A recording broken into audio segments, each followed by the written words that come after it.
As you can see here, this reverse has an S mint mark on it. Now this is one of my most favorite games to play because when you get an S on the back, you got a lot of chances for some rare coins here. So we're gonna flip this over now in 3, 2, 1. Hello everybody and welcome back to Coin Quest. Coin Quest, of course, is the series where I take $100 boxes of nickels like this one right here, go through the rolls in the boxes and look for interesting and valuable coins that I can use to fill in my collection books. This box right here is box number 4 in the series, and we have a ton of enders in this box already. We have 4 confirmed, 2 are maybes, and then we have 1 Canadian. Let's go ahead and take a look at those right now. Alright, so these are all of the enders for today's box. Like I said, we have 7 coins right here. Let's go ahead and take a look at these first 4 initially.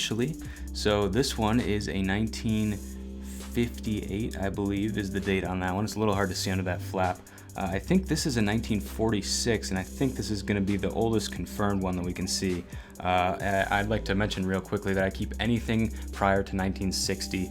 That's just my rule. That's actually the rule that most coin collectors have as well. 1948 on that one, and then this one also happens to be a 1948. So those are awesome. That's so many enders out of one box. I've been really lucking out with the enders recently. And then we have 2 here that could be older. As you can see, those it's showing the reverse side, so we can't see the date.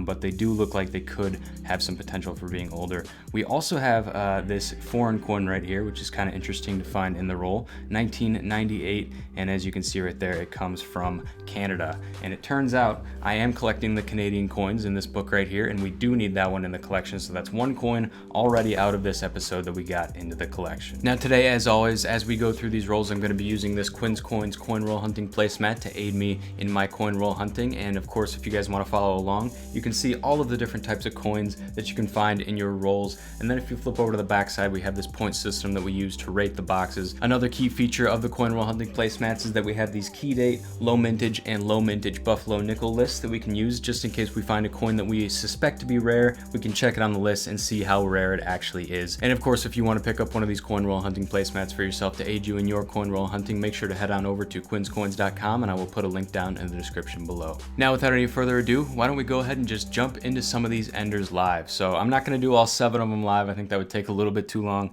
but I figured we'd just pick 3 of the best ones. We got the Canadian, we got 1 reverse, and the oldest coin right there that shows 1946. I figured we could do the Canadian first, and let me just show you how that collection is looking right now. This is how far we are into the Canadian coin collection here, and as you can see right there, 1998 is not filled, and that is the date on this coin, so we're definitely getting this coin into the collection. But I'm interested to see what else, if anything, that we have in this roll. So let's go ahead and find out right now. So I'm not seeing anything interesting on the edges, so we'll just have to kind of jump into it and see what we can get from this roll. And just kind of look at every coin. I'll probably just go real quickly here so that it doesn't take up too much time. First of all, let's take a look at that Canadian, 1998 right there, and the reverse is going to look like that, just in case you are not familiar with that. If you're not from Michigan or somewhere else that gets a lot of Canadian coins, it's possible that you have not seen one of those Canadian coins before. So basically right now, just looking for old coins. You can kind of tell if you've been doing it for a long time. They have a certain look to them, and I'm not seeing it right there, so we will move on to the next one. Now let's take a look at this reverse ender right here. I'm kind of interested to see if this is going to be prior to 1964. Sometimes it's a little harder to tell. I think it probably will be at least 1964 or older. And we do have kind of an interesting coin right there that might want to check that one out as well. Wow, that is really weird looking. It might have been in some sort of a, okay, 1962 on that. It's pretty beat up though, so I'm not really interested in keeping that. So here's the coin that we were talking about. I don't really know about that one. It's probably not going to be too old. Okay, 1966, but definitely not what we're looking for. So let's keep looking through this roll and see what else we have here. So let me know if you guys see anything that I missed, and I will definitely be going back through these to make sure that I didn't miss anything. But I don't think there's anything else in that roll either, so we will get on to the last one right here, which is the 1946 guaranteed ender right there. Now I got to check the book. I'm not sure if we need any of the 1946s anymore. Oh, look at that, guys. We got a penny in the roll, which means we lost 4 cents on this roll already, unfortunately. I was kind of hoping those wouldn't show up anymore, but it looks like they still are. Let's just check the date on that one. I'm kind of interested to see. Looks like it's a shield back, and it's 2017, Denver. I'm actually holding on to these. I'm trying to see how many pennies we can get out of the nickel rolls because they keep showing up. So I'm seeing a lot of actually really cool stuff in this roll already. Let's check out that 46 first though, because that was on the end. 1946, and the mint mark is plain, so nothing there. All right, I'm seeing a Canadian right here, and we'll have to see if we need this one in the book. It's a 1989, and we actually have a different obverse for that coin with the queen there. And checking on the book over here, which is already open, it looks like we do need the 1989 right there. So 2 Canadians on the board. I will definitely take that for sure. And it looks like we may have some other cool stuff in this roll, so let's check it out. Oh, look at that, guys. That looks really new. I saw the reverse side. It had an S, and flipped it over. Actually, looking at it from afar, I thought it was a D for Denver, but that is a 1947 S. We will have to check the back of the placemat for that one, because I think that might actually be a low mintage coin with that S mint mark there. But let's see what else we got in this roll. This was definitely a good one to open on camera. I thought I saw a few older looking coins in the roll besides that 47S right there. So got a 59 right there. That just barely made the cutoff for what we typically keep. That's a 1959 Denver, as you can see. And is there anything else over here? That one looks pretty old. I'm thinking this one's definitely going to be old too. Let's see what we got. Nope, it's not. 1970 Denver. Sometimes you just miss it. But I think that is it for that. I don't think I have a place to dump these, so I'm just going to put them on the floor for now. Just dump them down here. And let's flip this over to the back side and check out whether we have a low mintage or key date coin. So I like to check key dates first. Let me remind you once again, this is the 1947 San Francisco with an S there. So 47S would be right in there. I don't see it. And if we come down here, we do see it right there, guys. 1947 San Francisco is a low mintage Jefferson nickel, putting that below 25 million minted. That is a rare coin, and I'm pretty sure we do need that in the collection. So here is the American nickel collection right here, and that 1947S that we just found is just barely gonna make it onto the first page of the collection. And like we said before, it is a low mintage coin, and I checked the mintage on this one. It's at 24.7 million minted, so just barely squeaked under that under 25 category, but obviously very cool to have that coin, and very excited to put that one into the collection. So we're 3 rolls into the box now, and we got a lot more to go. Let's see what else we're gonna find. All right, guys, so next up I decided to open up one of the 1948 Ender rolls. This was the very next roll that I opened, and as you can see, we have another penny in the roll. This one actually looks like it's gonna be copper though, so we have a chance at getting a wheat penny here, possibly. So I'll just show you real quick. This is the 1948 Ender. And then we'll check for a mint mark there. It doesn't look like there is one, so that's a 1948 plain. But let's see what we're gonna get on this penny right here. This is super weird. Is it gonna be copper? It is not. 1989. But we will definitely add that one to our growing penny collection over there. So a couple rolls later now, I am on the 1948 Ender roll. I figured we'd just look at this one live because I just noticed in the collection that we do need the 1948 Denver and San Francisco. So if we do have a mint mark on this, then it will be going into the collection. Let's see what we got here in 3, 2, 1. No mint mark on that one either, so we just got 2 1948 plains. Now when I did open this roll, I noticed that we had a couple of other interesting things as well. Notably this one right here has a Denver mint mark on the back. So let's see what we're going to get for this one in 3, 2, 1. 1962 on that one. So we definitely don't need that one in the collection, and we don't keep that one either. I did see some other stuff though. I think I see a Canadian right there, and then a couple other ones that looked older. That one kind of looks like it might be older. Yeah, it is 1947 right there, and I don't think we need the plain 1947. We do not. This one's actually a little bit damaged, but that's all right. We will definitely hold on to that one. This one also looks a little bit older. Let's see what we got for that one. Nope, just 1973.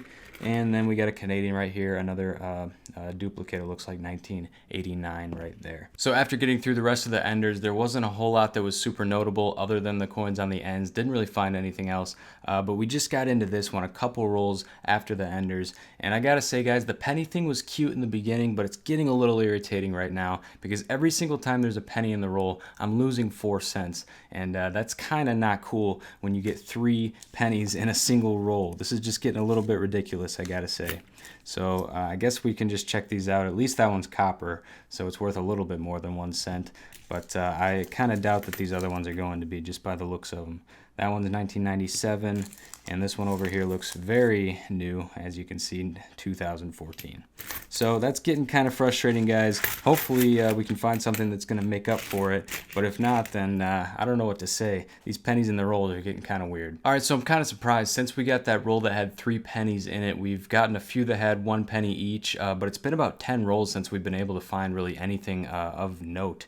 But I did see this 1952, and I know that in the early 50s, those are pretty desirable, pretty difficult to find, especially the 1950s themselves. But 52 isn't too far off. And I do already have the 1952 plain, so with no mint mark. But if this has any mint mark, whether it's a D or an S, I will need it in the collection. So let's go ahead and flip this over and see what we have in 3, 2, 1.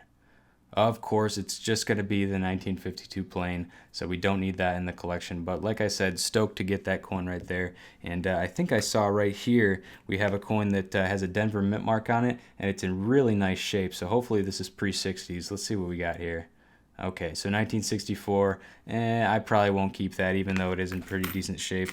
That coin is just so abundant that it's really not worth keeping. So, all right, guys, let's get on to the next one and see what else we can find. All right, so we're a couple rolls later now. The roll before this had a few really cool finds. They were pretty cool altogether. Individually, I wouldn't probably show them on camera, but 1940, 1947, and 1957. That 1940 is actually in really good shape, and it's one of the oldest Jefferson nickels that you can possibly find. Unfortunately, it doesn't have a mint mark, so it's not super rare or anything, but that was a pretty good roll right there. And then this roll was the next one I looked at, and as you can see here, well, first of all, we have a penny right there, big surprise, but this coin right here really drew my attention. You can see it's like a gold color, really weird looking coin, and it's not a foreign though. It actually happens to be a Jefferson nickel, and it's got a D on the back. So let's go ahead and flip this over and see what we have for a year. 3, 2, 1.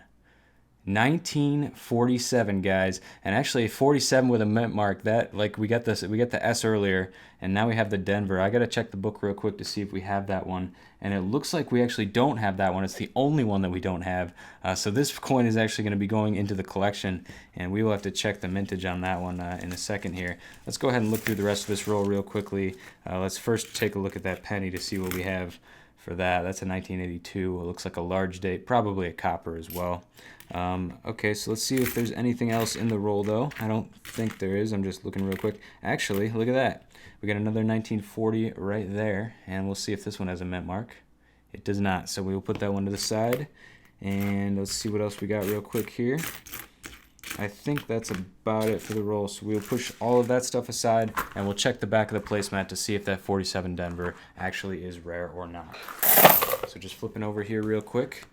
Back to the key date and low mintage area.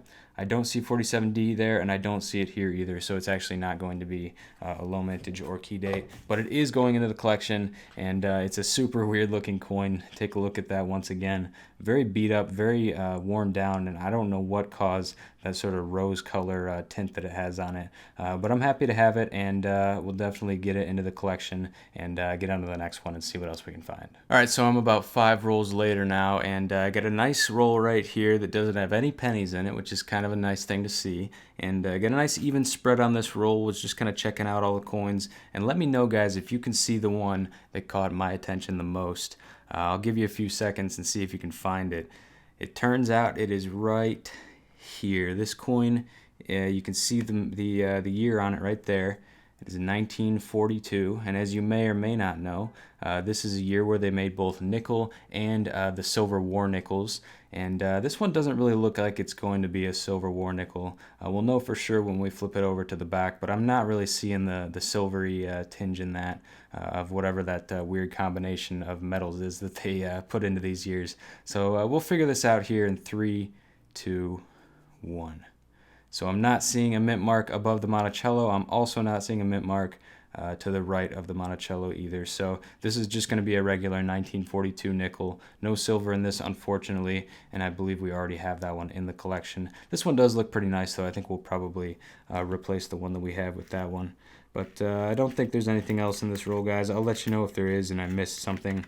But with that, why don't we just go ahead and get on to the next one. So the next roll had 2 pennies in it. One of them I already put into the pile of pennies over here. As you can see, it's pretty big. But the second one right here, I think you guys are going to find this pretty interesting. And I'm actually pretty happy to find this. It is actually a 2009 penny in the roll. And these are kind of hard to find just if you're searching for pennies, but let alone in a nickel roll. You're probably not going to find very many 2009s in a nickel roll. I believe I have done this one other time. I think I was doing a box with Kevin, but this is a 2009 penny, and it's actually the first of the series, Birth and Early Childhood. If you want to learn more about those, there's tons of videos on YouTube. I also have these on my penny coin roll hunting placemats, and I'll plug that. You can get those at my website at quinscoins.com, link down in the description below as always.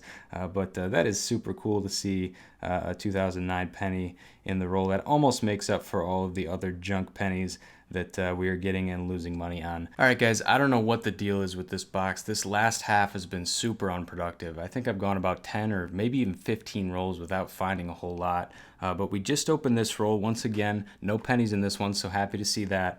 And let me know, once again, if you can see the coin that I am looking at in this roll.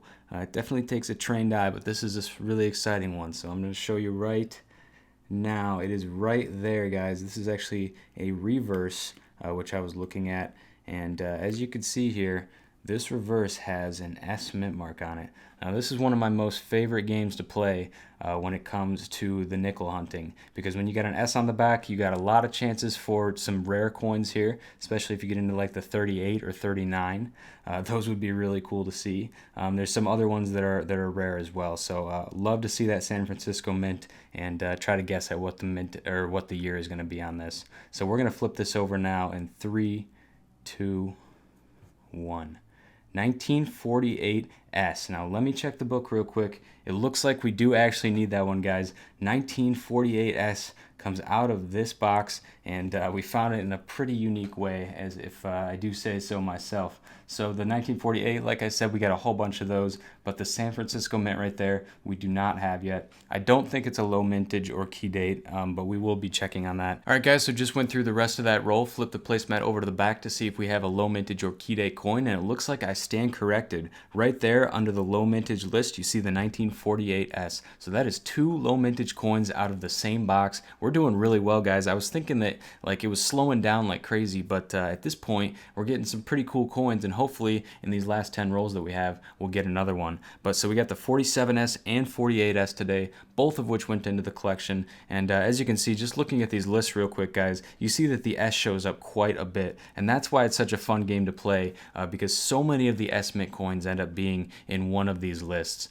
and they're pretty hard to find. So I'm really happy to get that, especially over here in Michigan. But just one more look right there, guys, at the 1948S. That is going to be going into the collection, and I will check the mintage on that and get back to you just to see what the exact mintage of this coin is. All right, guys, so it turns out I was really wrong about this coin. Not only does it fall into the low mintage category, below 25 million minted, but the real mintage on this coin is actually only 11.3 million. So it was really close to being a key date Jefferson coin.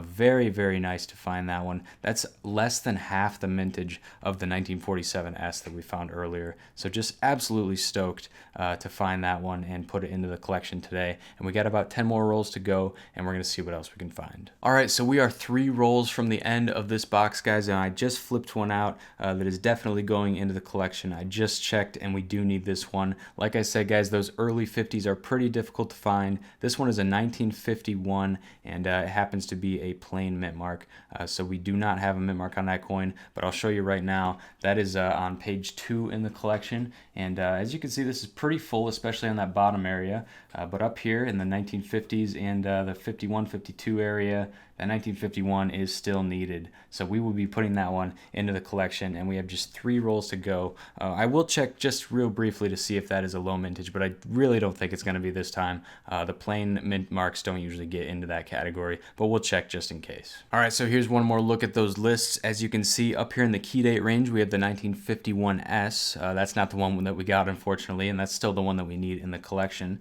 If you look here in the low mintage area, we see a 1951 Denver, but we don't see the 51 one plain. And I actually checked the mintage on that one. It's at 28 million, so it just about made it into this range, but not quite. So basically, if you find anything at 1951, you already have a pretty low mintage coin, if not a key date coin if you get the S on it. So very cool to find that. Lots of cool coins coming out of this box, but nothing like old, nothing crazy like Buffalo nickel or anything yet. We do have 3 more rolls to get that if it does come out. So I'm just going to jump into these 3 rolls, and if we don't get anything, we'll just jump into the wrap up. All right, guys, very last roll here. This may be a stretch, but I am seeing a pretty interesting looking coin on the end right there. Actually 4 from the end. And the last time that I saw a coin that looked like that, it ended up being a Buffalo nickel. But this, like I said, this may be a stretch, but I'm going to pull this one out and see if we have something cool here. Let's take a look. Okay, so it's actually just going to be an old beat up 1986. And I don't know, it kind of looks like that other coin that we found earlier. I think it was a 47S or D, but that's, you know, it's not what we were looking for, unfortunately. But let's just go through the rest of this roll since it's the last one, and see if we have anything of note. Typically, the last roll does not produce for us. Actually, look at that. I thought it was a 59 at first, but that's a 1939, guys. That is the oldest coin that we found in the box so far. And now if we flip this over and we find a D or an S mint mark, that's going to definitely make this box. All right, guys, let's do it in 3, 2, 1. Unfortunately, there is no mint mark. I was really feeling it that time, guys. Unfortunately, it came up plain. So that's still cool to find, guys, especially on the last roll. It's definitely a nice coin to pull out to sort of end the hunt there. But I think that's about it for this roll, so we'll go ahead and get into the wrap-up. All right, guys, so welcome to the wrap-up. We'll go ahead and start up here with our Jefferson nickels from the 1950s. So you can see we got a pretty good spread of dates here, 52, 54, 57, 58, and 59, pretty much defaults. You always find 57 through 59 in the box. We also got actually more of the Jefferson nickels in the 1940s, and once again, a pretty even spread of dates, 1940, 41. We were lucky enough to get a 42, which is always cool to see. 46, 47, and 48, a whole bunch of those. And then right at the very end, we were able to pull out a 1930s Jefferson at 1939 right there. So, and then I think that's pretty much all the points we got. We did get a few pretty cool coins into the collection as well. These are all the coins that we got in. We got a 98 Canadian, 89 Canadian, the 47S low mint, and the 48S low mint as well. So here's our 47S, 48S right there, and then we also got the 47 Denver, which you see right there, all in a pretty close knit group. And then of course we got that 51 right at the end. Just to take a quick look at the collection, these are the only 2 pages that really need coins anymore, so you can kind of see how that one's coming along, and then this one as well. Kind of disappointing is that we still haven't, out of 4 boxes, we haven't gotten a single silver war nickel to fill in any of these holes in the middle of this first page. Hopefully that's coming soon. But that's sort of what we got. And then of course we got 26 pennies in total. 5 of them were copper, so that's pretty standard for finding copper coins. So when we total it all up, we got 93 points on the box. That makes it a pretty decent box. Nothing special though, nothing like Buffalo nickel or Old Canadian or anything like that. And then 26 pennies in the box is a loss of $1.04, unfortunately. So hopefully it was worth it. I kind of call that the coin roll hunting tax. There's quite a few coin roll hunting taxes. Maybe we'll do another video on that exclusively, but that's definitely one of them, especially in the nickels. So once again, guys, if you want to pick up one of these coin roll hunting nickel placemats to aid you in your nickel roll hunting, you can head on over to quinscoins.com, and I will put a link down in the description below. Once again, you have all of the different types of coins that you can find in a nickel roll across the front of it, and then we have the point system that we use to rate these boxes on the back, as well as do competition hunts, and we have these key date, low mintage, and low mintage Buffalo nickel lists as well for you. So if you want to get these, head on over to quinscoins.com, and I will put the link down in the description below. But with that being said, guys, that is going to pretty much do it for this episode of Coin Quest Nickels. Thank you so much for watching. Make sure to go down below and leave a like if you enjoyed, subscribe if you're new, because I post new videos like this every single week, always bringing you along with the hunts and having a good time. And as always, I'm Quinn, and this is Quin's Coins signing out, and I will see you in the next one.